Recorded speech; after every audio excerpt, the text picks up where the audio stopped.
Hola desde Tucumán, buenas tardes desde Chile, qué bueno, ya clases internacionales, encuentros internacionales, así que bueno, bienvenidos y bienvenidas a todos. No sé si alguno pudo participar del encuentro que tuvimos el jueves pasado. Les cuento que nosotros hacemos en general un ciclo de estos, nosotros le llamamos clases a distancia, encuentros, que son alrededor de los contenidos de las exhibiciones que estamos presentando en nuestras salas de exhibición. Así que la semana pasada le dedicamos la clase a conocer la producción de Abraham Cruz Villegas y la propuesta que está presentando aquí en Espejos de México. Y hoy le vamos a dedicar la clase a Rafael Lozano Gemer, que está presentando una obra en la sala 3. Para quienes no pudieron ver la exhibición o no saben de qué se trata, les cuento que Espejos de México es una muestra que bueno, va a estar hasta el 8 de septiembre en las salas y presenta cuatro artistas contemporáneos mexicanos, artistas que están, digamos, en plena actividad y que tienen algunos puntos en común, sobre todo el desarrollo que hacen como el trabajo con el espacio y, bueno, cómo usan también el espacio de exhibición en sus obras y la escala. Así que, bueno, eso es algo que ya un poco lo exploramos en la clase pasada y hoy lo vamos a ver con una propuesta bastante interesante que es la de Rafael Lozano Hemer. Me pueden ir comentando si lo conocen a este artista, si lo vamos a conocer hoy. Ahí está. Bueno, si no lo conocían, se los presento acá en una foto muy simpática, la verdad. Rafael Lozano Hemer es un artista, bueno, como les decía, como los artistas que estamos presentando ahora en PROA, es un artista que nació en Ciudad de México, bueno, en 1967, y como una, digamos, curiosidad de procedencia, es un artista que no estudió arte, sino que tiene un estudio de grado en ciencias, en química, y después como un posgrado, sí, ya se especializó en artes, y él cuenta, bueno, esto muy curioso, que en realidad él llega a las artes porque sus compañeros de la facultad estaban bueno, muy interesados por los campos de la música, del teatro, de las artes escénicas. Entonces él empieza a participar y a sumarse, ayudando a hacer las luces, ayudando a hacer el escenario, ayudando con alguna cuestión técnica, mismo participando también de la parte más creativa y se empieza como a embeber en ese mundo que es lo que más le empieza como a dar curiosidad y a llamar la atención, y en su producción, que comienza, producción propia como artista plástico, que comienza a partir de la década del 90, él cruza realmente todas estas disciplinas. Es difícil hablar de Rafael Lozano Gemer como un artista visual, sino que es un artista que cruza elementos que tienen que ver con lo performático, que tienen que ver con lo escénico, perdón, y que también tienen que ver con la arquitectura, con el uso del espacio, con modificar el espacio, incluso el espacio público, lo vamos a ver con algún ejemplo en esta sala, pero bueno, tiene un desarrollo bastante interesante esto de impactar sobre la arquitectura o sobre los espacios dados.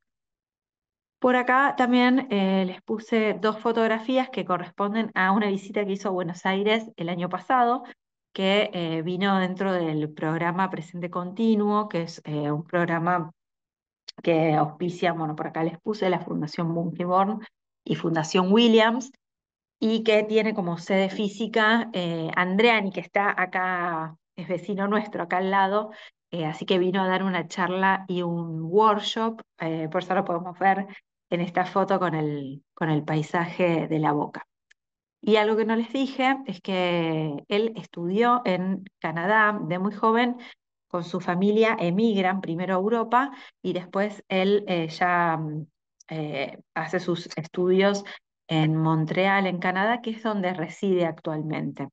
Así que bueno, ahí también me parece que hay algo interesante en esto de pensar en los artistas contemporáneos, con procedencia nacional o digamos esta procedencia cultural o esta huella de la cultura de donde provienen, no como una pregunta o como una cuestión que quizás en otro momento, en otro siglo, en el siglo pasado, quizás era más clara y ahora por ahí con ciertos escenarios de globalización, con globalización también en en el tipo de lenguajes y estos artistas que viajan y que manejan un lenguaje internacional. Entonces es como que quizás esta cuestión de procedencia nacional se pone más en tensión. Traje una obra para que podamos quizás pensar en estas cuestiones, pero antes de ir a eso, quería pasarles un video que este video es un fragmento muy breve del workshop que dio aquí en Fundación Andeani, aquí al lado, acá en Buenos Aires, digamos. El video completo es un video que dura un poquito menos de 2 horas y donde él hace un repaso de casi toda su carrera. Así que después eso, si quieren, yo se los puedo compartir. Agarré un pedacito bien del comienzo, donde él un poco se presenta y presenta su estudio de trabajo, así que me pareció que era una buena manera de empezar entendiendo un poco de sus procesos de trabajo y una de sus primeras obras. Avísenme si escuchan bien. Eh, con mi estudio, yo soy un artista mexicano que vive en Canadá desde hace 20 años. Soy un artista que trabaja con nuevas tecnologías, pero la palabra nueva me suena mal. Es una palabra que evitamos al máximo en el estudio. Más bien nosotros estamos interesados en las tradiciones de experimentación que se dan mucho en nuestros países. La última vez que vine tuve oportunidad de conocer a Cosiche, a Minujín, a muchos pioneros de arte eléctrico, electrónico o arte interactivo, que de alguna forma se tienen que resaltar como precedentes, pero también para decir que estamos hablando de casi 6 décadas de tradición de experimentación. Entonces me parece muy absurdo que la gente piense que la tecnología es algo nuevo, sobre todo cuando en nuestros países tenemos tales hitos históricos, ¿no? En mi trabajo somos 24 personas, la mitad somos científicos, yo tengo una carrera en ciencia, en química, y tenemos también programadores, ingenieros, y luego la otra mitad son arquitectos, compositores, artistas, y nos juntamos para hacer una obra que yo determino más como no arte visual, sino arte escénico. Yo casi soy el director de un conjunto de personas que tienen especializaciones y si tú vas a mi sitio web, por ejemplo, para cada una de las obras vas a ver los nombres de todos los que participaron, porque eso en las artes escénicas es muy normal, ¿no? Lo que es raro es lo que hacemos en las artes visuales, donde pretendemos que el artista tiene una inspiración única y está separada de lo que hace. Bueno, este es mi estudio, somos de 8 países. Eh, Les dije que empezábamos desde hace mucho. Esta es la primera pieza de la que estuve orgulloso de hacer. La programé yo. Es un ojo que persigue al público, o en ese entonces era a una coreógrafa que danzaba enfrente de él.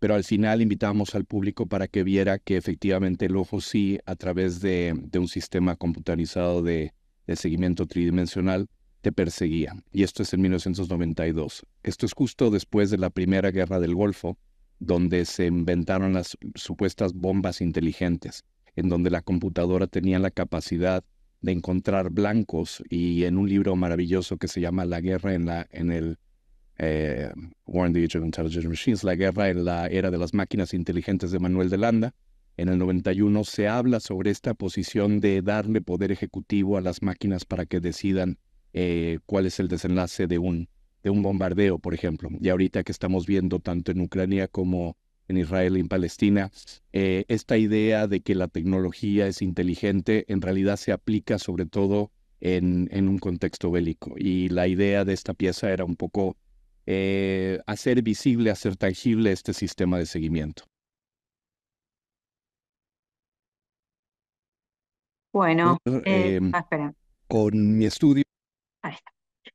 Bueno, me parecía que quise dejar también el final donde, bueno, no solo comentaba un poco sobre el trabajo en el estudio y el equipo de trabajo que lo acompaña, sino también esta obra con este ojo, esta especie como de, bueno, vamos a ver algunas cosas que se van a repetir, el componente lúdico, pero también, ¿no? Como esta idea por ahí de la vigilancia.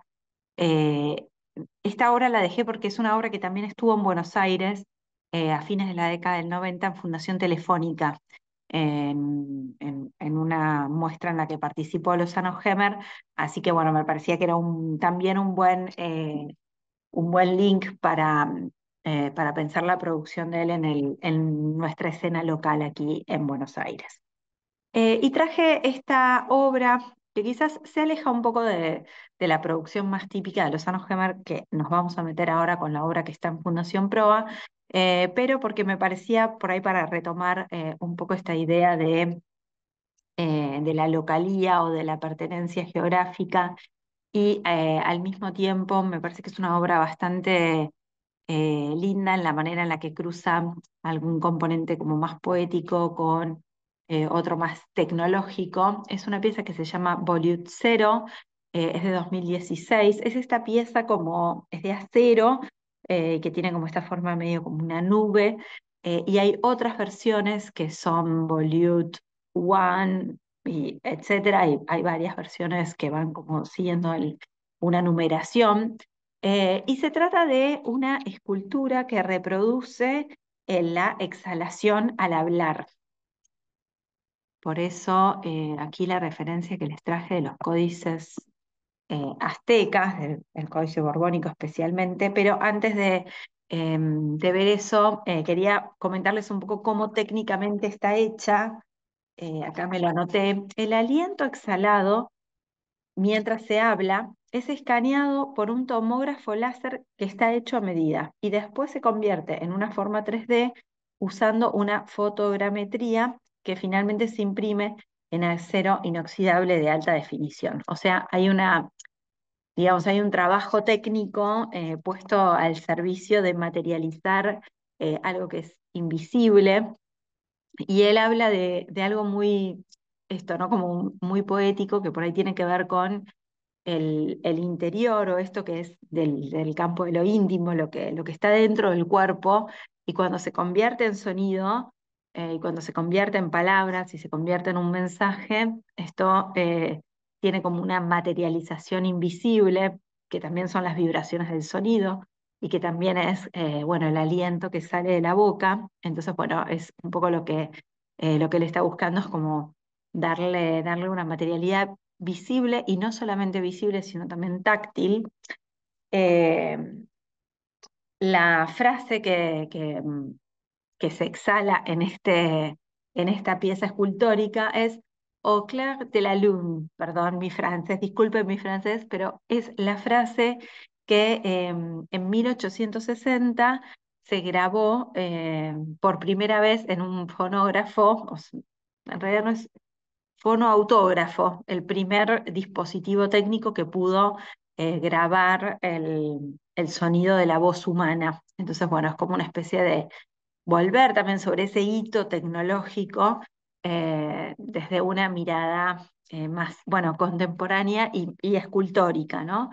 Y bueno, y esta referencia también con los códices, en este caso, bueno, yo les puse dos ejemplos que pertenecen al códice borbónico, que son códices de la cultura azteca, están hechos en náhuatl, la lengua azteca, y son códices que son calendarios rituales, o tienen instrucciones, y se representa el sonido de la voz con estas volutas, que además estas volutas tienen diferentes significados según la forma, ¿no? Si está cantando va a tener una forma de una manera, si está haciendo un ritual va a tener otra manera, si está diciendo un mensaje tiene otra, o sea, tiene una grafía específica según lo que esa persona está diciendo. Entonces ahí es como que hay algo también de forma y mensaje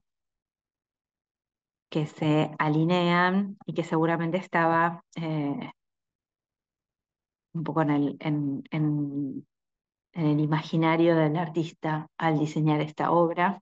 Y aquí les traje otros ejemplos de otras volutes volutas y me pareció muy interesante esta, que es una pieza táctil, que también pensando en accesibilidad para un público no vidente que pueda tocar esta, y no solamente, digamos, para todos los públicos, que pueda tocar esto, entonces hay un poco eso como de tocar el aliento, tocar el sonido, y este cruce interdisciplinario, que igual, en este caso, distinto por ahí de otras obras y de la obra más, digamos, la producción más típica de él, es una pieza que bien podemos asociar con una escultura o con una escultura tradicional.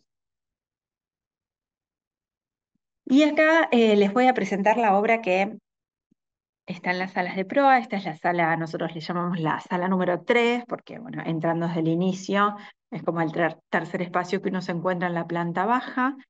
Tiene todo el espacio está, digamos, vacío, por decirlo de alguna manera, porque está lleno de otras cosas, pero digamos, no hay objetos, y la obra consiste en esta especie como de baranda o de raja o de banda metálica que recorre las tres paredes del lado derecho de la sala y tiene dos elementos. Por un lado, tanto por arriba como por abajo, emite luz, que es una luz que está en movimiento, que no está quieta, y también emite sonido.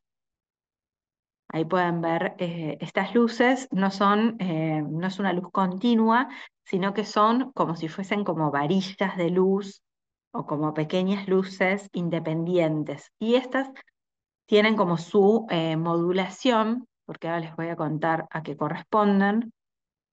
Aquí se puede ver también.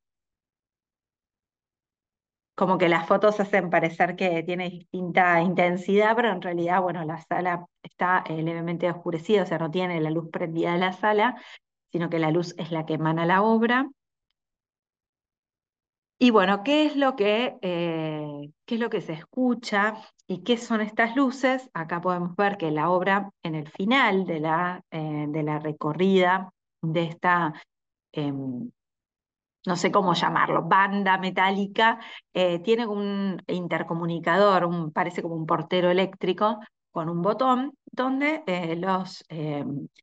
las audiencias, los visitantes, pueden apretar un botón y grabar un mensaje.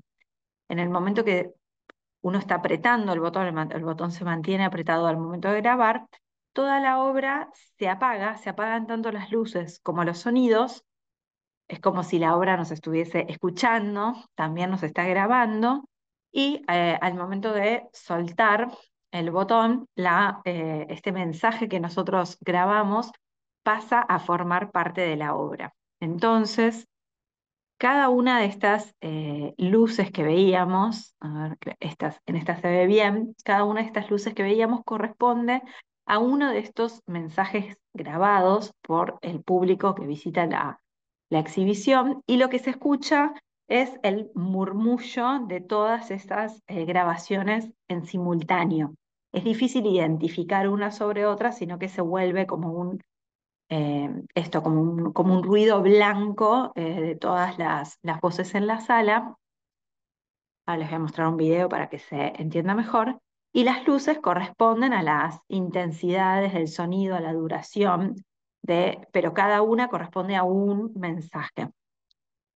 Y una curiosidad es que según la longitud de la sala, la obra puede ser más larga o más corta, según el espacio de exhibición en el que esté, y eso le da la capacidad de grabar más cantidad de mensajes o menos cantidad de mensajes. La obra tiene un sentido bastante lineal. Uno graba en un extremo y ese mensaje entra como en la barra desde un extremo y va avanzando. La obra tiene una capacidad, una memoria limitada. Puede recordar 800 mensajes, son los que están en Fundación Proa. Entonces, claro, cuando una persona graba un mensaje, el mensaje número 800 se borra, pasa como y por última vez se apaga todo y se vuelve a escuchar ese mensaje antes de borrarse definitivamente. Y luego el mensaje que uno grabó va avanzando hasta que en algún momento se vuelve, se convierte en el mensaje número 800 y ahí se volverá a escuchar y desaparecerá. Les muestro un video, es un video grabado con el celular, así que quizás no tenga gran calidad, pero quería hacerlo en las salas para que puedan tener esa experiencia bien directa. Ahí está la banda, uno va avanzando. Ven que se puede escuchar un poco ese ruido, que es como un ruido donde no se puede distinguir las voces.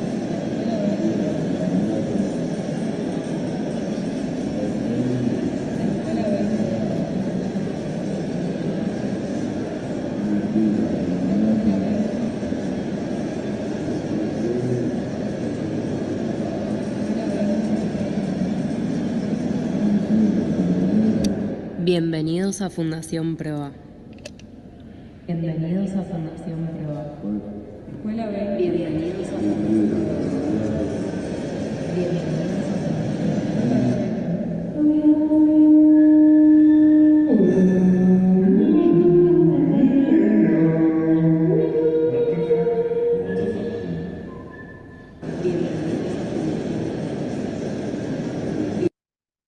Bueno, esa especie como de canto que se escuchaba al final corresponde a el mensaje número 800 que se estaba por borrar. Bueno, y pensando un poco en esta obra, me pareció interesante traer a modo de marco teórico el libro de Nicolás Bourriaud, Estética Relacional. Es un libro que Bourriaud lo escribió o lo publicó, digamos, por primera vez en Francia en 1998. Acá acá en Argentina lo tradujo y lo publicó Adriana Hidalgo. Creo que la primera edición es del 2006. Yo tengo una edición anterior ahí les puse como la foto de la edición más moderna. Pero bueno, me pareció que era un marco teórico interesante porque justamente un poco esto que dice ya desde el título, ¿no? La estética relacional. Él ve una tendencia en la década del 90 donde hay un desplazamiento de este interés por la obra objetual, por el formalismo en la obra, que quizás había dominado casi todo el siglo XX con una preocupación justamente por desarmar quizás estas formas o técnicas tradicionales de hacer obra, y en lo que ve es que hay una búsqueda más a desarrollar instancias artísticas como espacios, bueno, ahí lo puse como espacios de encuentro, como plataformas. eh, Uy, perdón, estoy en la clase. Perdón, hay visitantes en el auditorio. Les decía entonces como plataformas de participación del público. Entonces, en este sentido, un poco lo que dice Bourriaud, lo que él se pregunta es, bueno, por qué se da esto, ¿no? Él ve una tendencia, después vamos a hablar un poco de cómo él lo cruza también con nuevas transformaciones urbanas, pero una tendencia donde hay una especie de resistencia también de los sujetos a verse solamente como consumidores de mercancías, eh, donde todo se puede mercantilizar. Acá les traje una frase que me pareció que era muy esclarecedora. Todo el libro es muy interesante porque él también aborda la cuestión tecnológica y, bueno, justamente cómo la tecnificación que se aceleró tanto, inclusive después de la década del 90, impactó también en el tipo de relaciones humanas y relaciones sociales y de qué manera el arte y las estéticas se apropian de eso para hacer una propuesta diferencial. Bueno, les leo entonces esta frase. En un mundo regulado por la división del trabajo y la ultra especialización, por el devenir máquina y la ley de rentabilidad, es importante para los gobernantes que las relaciones humanas estén canalizadas hacia las desembocaduras previstas, según principios simples, controlables y reproducibles. Entonces, bueno, el artista puede proponer otro tipo de experiencias humanas, otro tipo de vinculaciones, ¿no? Un poco lo que va a decir Bourriaud es que empiezan a aparecer un montón de propuestas de artistas que lo que buscan es quizás generar microcomunidades, trabajar con un grupo inmediato de personas y- y trabajar algo con una duración específica que eh, em, que ya no se centra tanto en el desarrollo matérico de la obra, sino que más bien tiene un desarrollo de duración, tiene un desarrollo de experienciación en el encuentro con la obra, con el otro o con eso que nos está proponiendo. Entonces les leo esta otra frase. El lugar de las obras en el sistema global de la economía, más allá de su valor semántico, las posiciona como intersticios sociales. El intersticio es un espacio para las relaciones humanas que sugiere posibilidades de intercambio distintas de las vigentes en este sistema, integrándose de manera más o menos armoniosa y abierta al sistema global.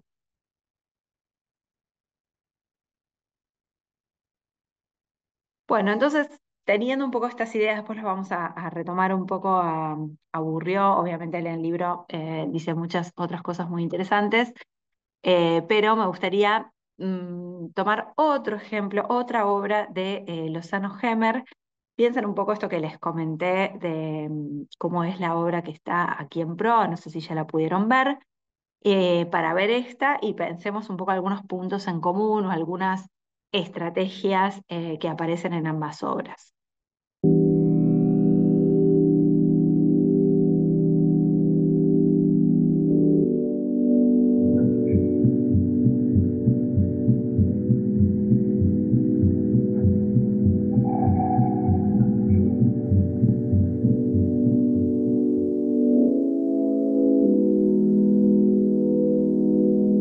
Estamos en quizá la pieza más emblemática de la exposición. Se llama Almacén de Corazonadas. Consiste de lámparas de tungsteno, de incandescentes, que reflejan las corazonadas del público. Hay un sensor que es muy parecido al que te puedes encontrar en un gimnasio. Tú tomas el sensor ligeramente con tus dos manos, sin guantes, obviamente, y el sensor empieza a buscar tus signos vitales.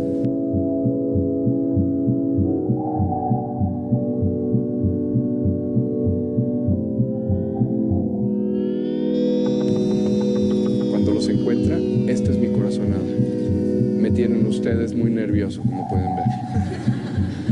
¿Okay?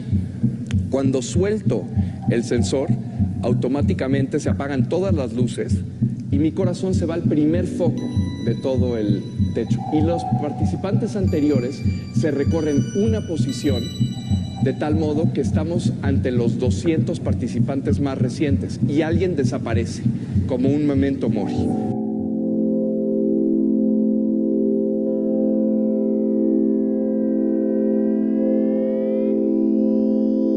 Esto efectivamente está midiendo no nada más tu intensidad, tu ritmo cardíaco, sino también tu intensidad sistólica y diastólica. Hay muchas variables que el sensor está tomando.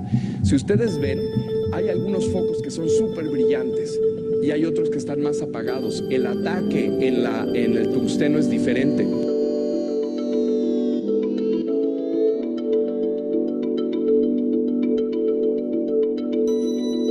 Esta es una pieza que está inspirada por dos cosas, o tres. Una cosa es la película de Gabaldón Macario.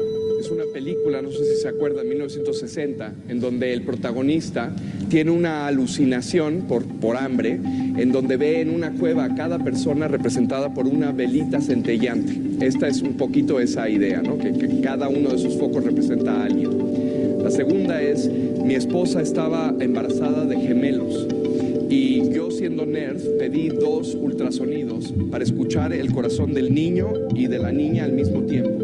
Y eran muy diferentes, hacían un ritmo sincopado. Me pareció fantástica la idea de ampliar eso a algo que pudiéramos ver.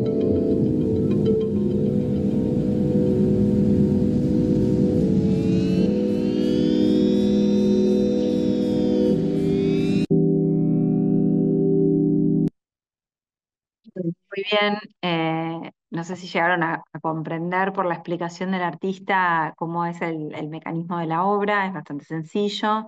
El público agarra como esas dos manijas que son como las que están en las cintas, en la cinta de correr en el gimnasio, agarras y te detecta las pulsaciones por la palma de la mano y reproduce eso en el titilar de las bombillas. Y también ese titilar entra a formar parte de este conjunto de bombillas que forman la obra, que bueno, él decía en esta obra son 200. ¿Qué les parece? ¿Qué aspectos destacarían de esta obra que les haya llamado la atención o que piensan que se puede relacionar con la obra que vimos antes, con Matriz de Voz?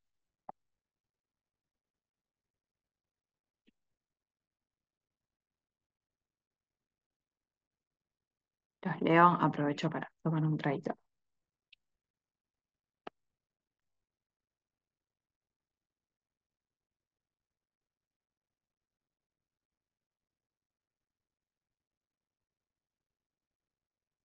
Bien, Adriana dice los claroscuros, las luces. Y esto me parece que es bastante clave, porque decíamos, hablábamos esto de Nicolás Burrio y que él habla como de este foco puesto en los vínculos, en crear comunidad, eh, en lo experiencial, pero no deja de haber un componente formal o estético, que en este caso la iluminación, tanto en una obra como en la otra, la luz tiene un componente plástico. Plástico estético que es muy interesante, muy pregnante y que genera una composición en sí misma. Así que sí, la iluminación me parece que es un punto, digamos, un punto de unión entre las obras, pero también es usar la luz como recurso plástico. Bueno, Joana dice la invitación a la participación del público. Esto es clave porque las obras, tanto Matriz de Voz, que es la que está aquí en proa, como esta Almacén de Corazonadas, son, o sea, la obra en sí es como una especie de dispositivo vacío, no tiene que ser activada por el público para que tenga sentido, si no estaría la lamparita ahí apagada, pero es justamente el público el que la va llenando de contenido. Y eso que uno ve cuando uno comprende el sentido de la obra, es como, lo que estoy viendo, lo que estoy escuchando, es la huella que fueron dejando otros que igual que yo estuvieron en la sala. Y si yo elijo participar, también hay algo de mí, hay algo de esa huella que yo dejo, que va a estar por un tiempo limitado, pero que va a estar cuando yo ya no esté físicamente. Entonces dejo algo en la obra. La obra se compone de todas esas activaciones que el público fue dejando. Así que yo por ahí había puesto participación de los visitantes. Bueno, también lo de la memoria y el olvido. Esperen que lea un poco lo que pusieron en el chat. La relación entre el latido individual y el latido de todos, totalmente, ¿no? Y ahí sí se puede enlazar muy fuerte con Nicolás Burrió, en el sentido de pensar que hay una acción estética en crear una comunidad, ¿no? Acá se crea una especie de pequeña comunidad efímera donde hay un componente del saberte parte de un grupo, ¿no? Del saberte parte de una situación, sí, grupal. Hacer visible algo que no es, que eso también, bueno, jugar con el sonido em, y, y con la voz de la obra, de que era como la exhalación de la palabra, ¿no? Ahí también, eh, que también es un gesto poético, ¿no? Que también es un gesto poético esto de quizás apelar a un lugar muy íntimo, como puede ser el latido. Es algo físico, es la máquina, pero también tiene algo muy íntimo, es como meterse adentro. Lo individual hace al funcionamiento de lo colectivo, ¿no? Si no, sería, o sea, no, la obra no tendría sentido, no funcionaría si nadie quisiera participar. La idea de la obra no terminada en constante construcción, reconstrucción, esto que dice Diego también es clave, ¿no? El artista no define todos los parámetros de la obra, sino que deja un componente abierto donde el público la va llenando. En este caso, el público, bueno, la completa con los latidos del corazón, que de alguna manera son o sea, si bien son distintos, son bastante genéricos, parecidos. En el caso de los mensajes, hay mensajes, les digo porque he estado en las salas, hay cualquier tipo de mensaje, y algunos son muy disruptivos, o sea, no, por ahí no casan bien con la idea de eh, un mensaje en un museo o en un espacio de exhibición o en una obra de arte, ¿no? Pero bueno, eso también es dejarla abierta y bueno, y abrirse a lo que pueda pasar. El uso de la luz. La obra sucede durante un tiempo, el de la exposición, y únicamente con la interacción del público. Si no, no tiene sentido. Betiana, muy interesante. Roxana, lo orgánico, totalmente, ¿no? Esto de cruzar un elemento por ahí más técnico, ¿no? Como decir, bueno, voy a armar un dispositivo que puede hacer esto, pero que también lo que captura, bueno, esto que decíamos por ahí, algo íntimo, algo orgánico. Matriz de Voz me parece que es una obra envolvente de sonido, la otra obra me interesa por la interacción con los espectadores. Bueno, también Matriz de Voz tiene la interacción con los espectadores, así que ahí hay un poco de cruce. Retratos efímeros, la obra se dinamiza con el público, se activa. Muy interesante la conceptualización y la estética de la luz, la interacción que hace que la obra sea colectiva y abierta. Bueno, muy interesante todo esto que mencionaron y sumo esto también de la memoria y el olvido, que es esto de, bueno, la obra tiene una capacidad limitada, que es esta memoria, y después esa huella pasa al olvido. Entonces hay algo también de esto como del carácter, bueno, ya lo mencionaron, de lo efímero y de una duración temporal que también tiene que ver con esa participación del público. Y lo que esperen que el chat me tapa acá, lo que les traje para que vean es que, bueno, también había puesto esto del uso de la luz como materialidad plástica, que es una materialidad plástica de lo intangible, ¿no? Que también ahí lo podemos vincular con el uso del sonido, también como materialidad. Otras, es como otras versiones de la misma obra, en este caso se llama Pulse Spiral, ven que tiene como otro formato, parece como una lámpara, como una, ¿cómo se llaman estas lámparas que caen? Como una araña, ¿no? Como una gran araña, pero ven que abajo tiene el dispositivo para dejar el pulso y bueno, se puso en distintos lugares. Acá, bueno, 3 ejemplos en Canadá, en Rusia y en México. Y quería tomarme un pequeño momento de la clase para pensar algunas influencias que aparecen en la obra de Lozano Hemmer. Una que él menciona es este artista Dick Higgins, es un artista de origen norteamericano. Él en la década del 40 se forma con John Cage y forma parte del grupo Fluxus en la década del 60, es uno de los miembros fundadores del grupo Fluxus.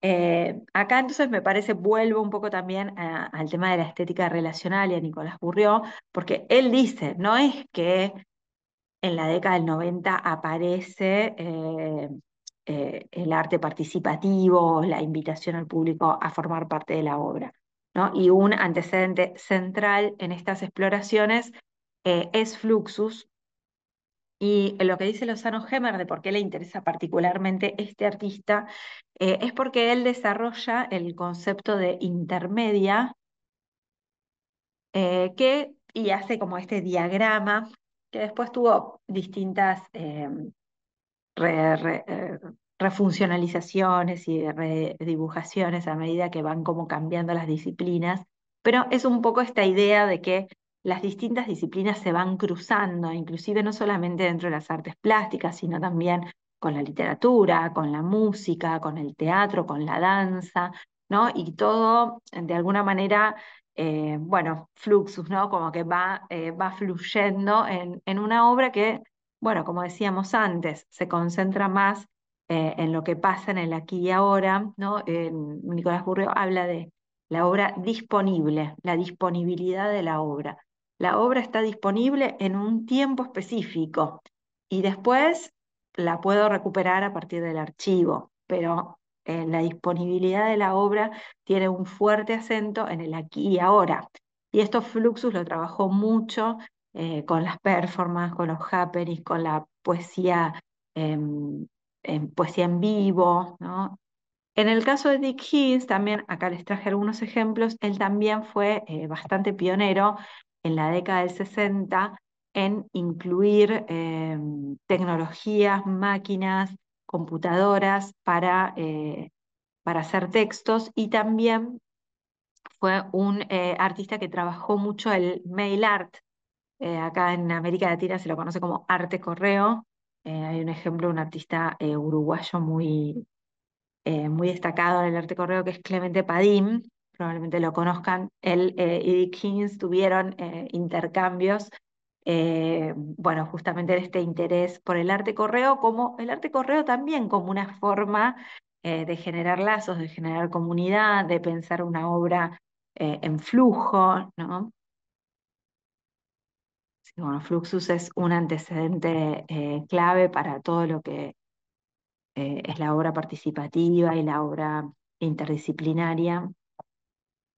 Y un ejemplo más local, y es interesante porque a Julia Kosice siempre Lozano Hemmer lo menciona como un artista al cual él admira mucho, respeta y le sigue un poco la carrera. Y aparte, bueno, justamente ahora en nuestra escena local aquí en Buenos Aires está teniendo una muestra en el Museo Malva, así que bueno, es una referencia interesante. En este caso, bueno, me fui un poco atrás en el tiempo, trayendo esta pieza que pertenece a la colección del Malva. Es una pieza de 1945.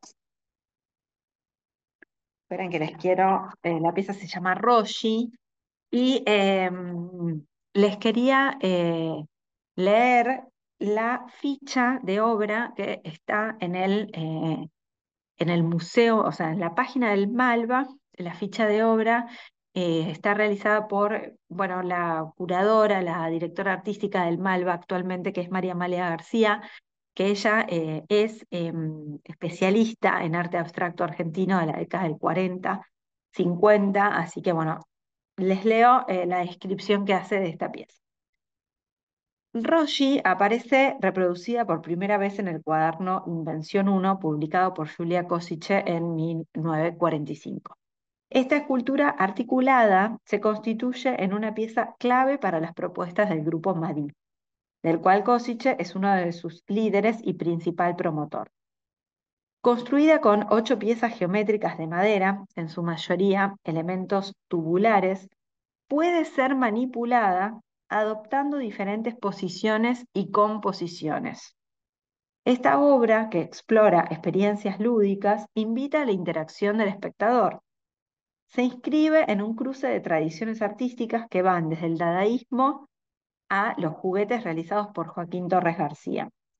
En la publicación de Invención 1 se expresa la tensión siempre presente en Košice entre una búsqueda artística científica y rigurosa y el deseo de lo lúdico y lo incalculable. Rossi, como muchos de sus trabajos, busca confrontar el concepto tradicional de obra de arte y poner en juego nuestras expectativas respecto de la innovación artística. Entonces, bueno, es una pieza que me estoy yendo más para atrás y que se inscribe, ya les digo, dentro de los movimientos abstractos argentinos de la década del 40, Grupo Madí, Grupo Concreto Invención, de los que formó parte Julia Kosice, pero tiene este lugar de lo lúdico, de la obra, que se puede manipular y puede adoptar en diferentes formas. Y bueno, y por supuesto también Košice, seguramente para Lozano Gemmer, que lo tiene como referente eh, en la década del 60, empieza a incorporar también luces de neón, después luces LED, más, digamos, contemporáneamente, también agua, movimiento en estas piezas. No puse ninguna, pero seguramente las conocen, que son como una gota, ¿no? Como una gota que, bueno, refiere a la gota de agua. La pieza tiene agua dentro, tiene movimiento algunas, y también tiene como la luz por detrás. Entonces, este componente eh, digamos, innovador técnicamente de incluir luminaria dentro de una obra de arte. Košice fue bastante pionero en esto, en estas incursiones, también en el uso del plexiglas, que es un tipo de plástico que él trabajaba también con diferentes formas, con neón desde 1946. Y estas son unas piezas que están ahora en la muestra del Malva, que son hechas con plástico, que son la ciudad hidroespacial, que Košice planeaba como esta especie de emigración del hombre al espacio exterior, ¿no? Y entonces generando estas especies como de plataformas donde la humanidad podría sobrevivir, bueno, con el agua como elemento central, ¿no? Como, el agua es vida. Eh, en esta visión un poco utópica, pero también cruzando, ¿cierto? Investigación científica, inclusive Košice, esto se puede ver en la muestra de Malva, que están todas estas piezas, y es una oportunidad para verlas porque en realidad pertenecen a la colección del Museo de Arte Latinoamericano de Houston, de Estados Unidos, así que están en Buenos Aires en préstamo. Y, no, esto les iba a contar, que Košice fue a la NASA a llevar esta idea de la ciudad hidroespacial, ¿no? Y la posible vida del hombre extraplanetariamente. Y esto da cuenta de un componente científico, o sea, no es solamente la imaginación y la ciencia ficción, que también participan, pero también como una búsqueda técnica o científica que acompañan esas investigaciones. Y una cosa también que me resultó interesante para conectar Fluxus con la obra de Košice y un poco también con lo que menciona Bourriaud, es el hecho de que el arte concreto en la Argentina de los años 40 era un arte que no circulaba en espacios institucionales, en los museos o en los espacios públicos, sino que más bien en espacios, en las casas, en galerías pequeñas, tenían una circulación periférica. Con Fluxus, si bien digamos, su importancia, lo mismo que los grupos concretos en Argentina, son clave para la historia bueno, local, internacional del arte, también eran expresiones que buscaban salirse, en el caso de Fluxus, directamente de pensar una expresión artística que no pudiese ser mercantilizada o que no pudiese como entrar en los circuitos de comercialización, ¿no? Que no pudiese ser comercializada, ¿no? Que no se le puede poner precio a la experiencia, ¿no? Es como... em, también como atentar un poco contra la obra de arte como mercancía. Y en esto Nicolás Burrio también retoma un poco esto como hacer una obra de arte como punto de encuentro, como espacio social de encuentro, como un lugar también de resistencia, al ciudadano como, bueno, después lo vamos a ver. De todas maneras, eh, la obra de Lozano Gemmer es una obra que está también muy comisionada, o sea que distintos espacios como que lo invitan y le facilitan los medios para desarrollar obras que aparte tienen un despliegue técnico importante. Entonces, bueno, tampoco es que vamos a decir que es una resistencia al capitalismo. Eh, y quería cerrar con a ver cómo estamos. Ah, sí, ya estamos llegando al fin de nuestra hora. Quería cerrar con un ejemplo de una obra. En realidad, Lozano Gemmer tiene muchas obras que son en el espacio público. Son como dos líneas de trabajo, ¿no? Una línea de trabajo más de obras en espacios de exhibición, en museos, y otra línea de trabajo para espacio público, intervención de espacio público. Aquí traje una que me pareció muy simpática, pero tiene otras con características quizás más políticas y menos lúdicas. Pero para mostrarles el video, acá estamos viendo las imágenes, voy a dejar de compartir un segundo. Voy a volver a compartir.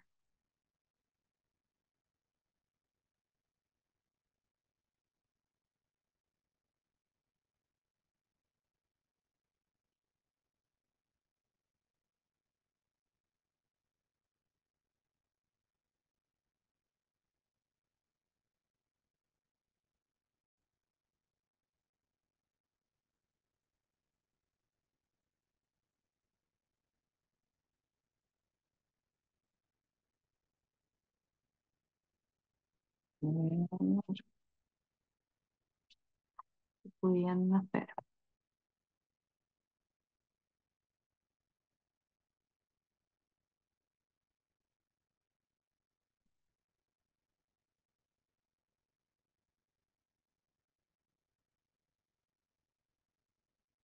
Pues ahí ven mi pantalla, ¿no es cierto?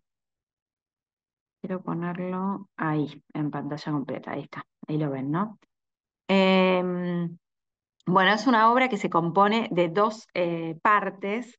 Hay una parte que es esta parte que vemos aquí, una pequeña caja de arena. En esta caja de arena hay una proyección y ven que ahí la gente agarra la arena, mete la mano. Y por otro lado, hay un gran espacio en la playa donde se proyecta esa caja de arena que la gente está interviniendo en pequeño, pero acá se ve en gran escala.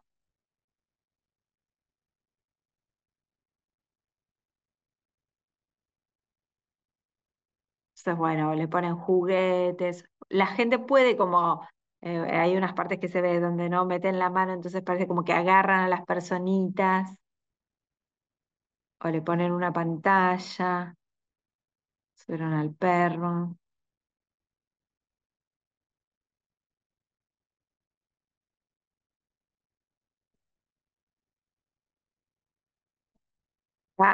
Quizás en el espacio público aparece más este componente o más destacadamente este componente de lo impredecible, ¿no? Porque por momentos vieron que estaba lleno de gente y por ahí eso era como eh, no sé si decir contraproducente, pero de repente era como muy caótica toda la situación de la proyección. Por momentos a algunos se les ocurre una idea y por ahí la van desarrollando. Ven como por ejemplo este que le pone el celular y entonces otra persona va como bailando como arriba del celular, o que la playa está llena de gente, entonces tampoco se puede apreciar la proyección. Eh, ahí hay una idea, y hay una plataforma, o la obra se convierte como una especie de plataforma, y después un poco es también dejar que se apropien los públicos, las audiencias de eso y hagan un poco lo que quieran, lo que se imaginan. Bueno, voy a volver a la presentación porque quería cerrar también con quería cerrar con una idea que aparece en el libro de Nicolás Bourriot y que me parece interesante para pensar. Voy a volver a compartir.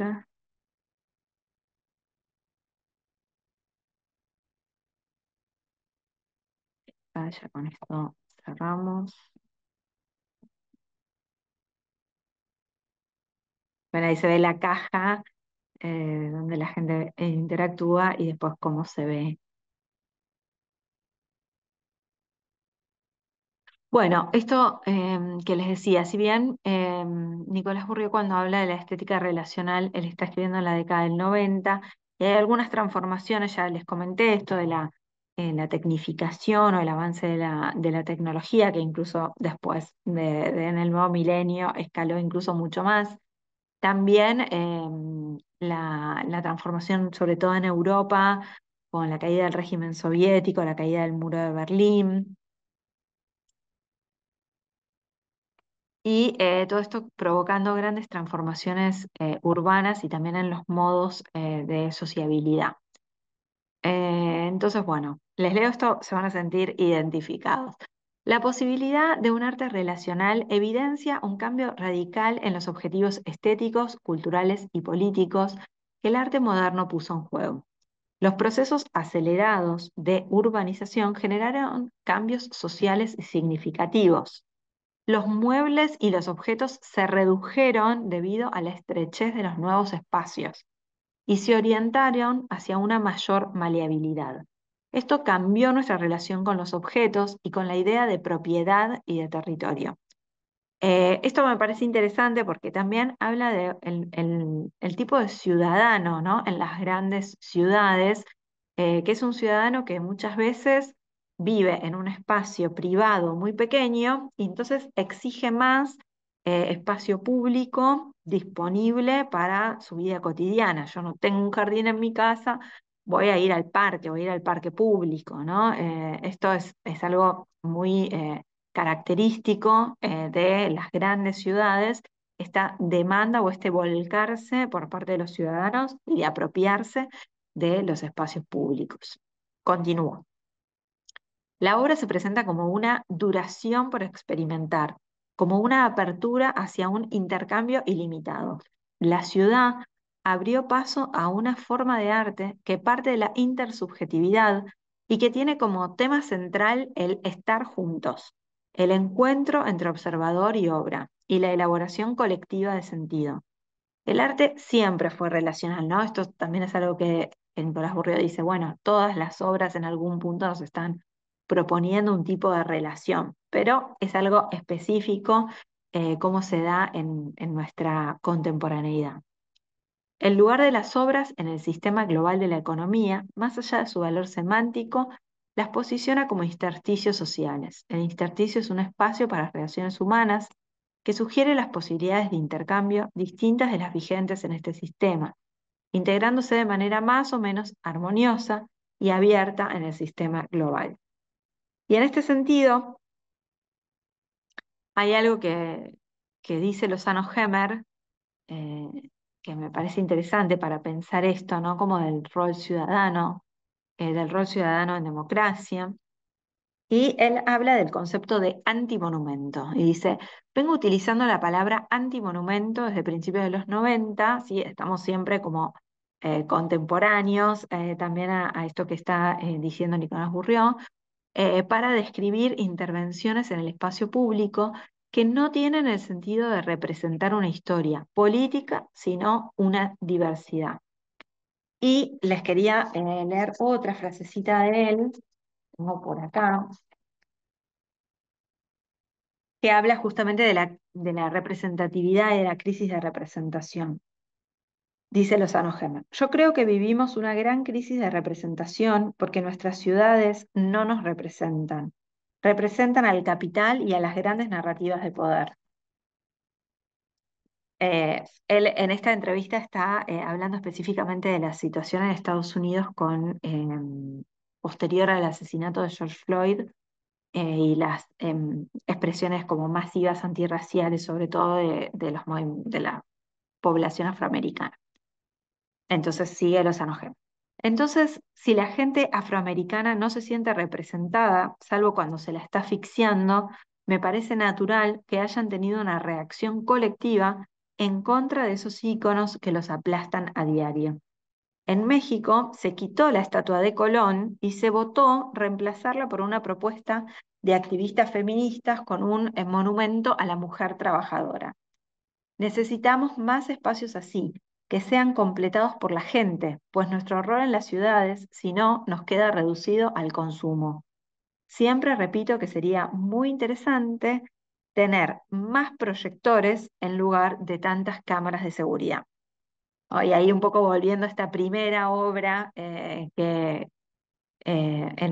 vimos, la del ojo, ¿no? Donde estaba por ahí centrada en, eh, en en tecnologías de la vigilancia, ¿no? En cómo esa tecnificación quizás avanzó para un mayor control de la población. Y bueno, él dice, podemos usar esa misma tecnología, pero al revés, ¿no? Como para ahí para desarmar un poco ese camino y apropiarnos más de estos espacios públicos. Así que bueno, con esto quería cerrar. Espero que les haya parecido interesante. Por supuesto, es una mínima porción de la obra de Rafael Lozano Hemer. Después les puedo pasar más material. Él además tiene una página web completísima donde tiene toda su producción con videos, con explicaciones. No son obras que requieren a veces de una explicación técnica y todo, pero bueno, es interesante también por el tipo de desarrollo y por el tipo de escala y por supuesto de técnicas con las que trabaja. Sí, les paso, bueno, gracias por los saludos y les paso el video de la clase que él dio en Buenos Aires el año pasado, donde también hace como un repaso bastante extenso de su producción, así que si quieren ahí pueden, si ven ese video, pueden conocer más de su producción. Y si les interesa, podemos volver a encontrarnos, no el jueves que viene, sino el otro, el 29.